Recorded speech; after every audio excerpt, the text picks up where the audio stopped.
என்னக்கா செய்றிய? நோன்பு வந்ததுல இருந்து ஆளையே பார்க்க முடியல. வாப்பா, எங்க நேரம் இருக்கு நோன்புல பேசிக்கிட்டு இருக்க? நோன்பு வைக்கவும் தொழுகவும் ஓதவும் வீட்டு வேலை பார்க்கறதுக்கே நேரம் பத்த மாட்டேங்குது.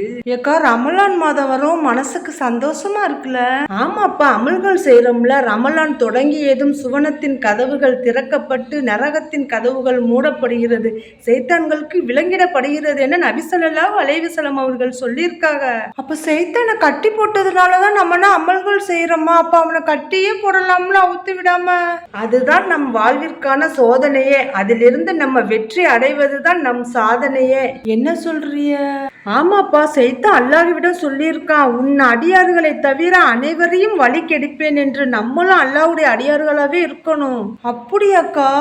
அப்ப ரமலான்ல மட்டும் நம்ம அமல்கள் செய்யாம மரணம் வரையும் அமல்கள் செய்தோம்னா சைத்தானால நம்மளை நெருங்கவே முடியாதுல்ல?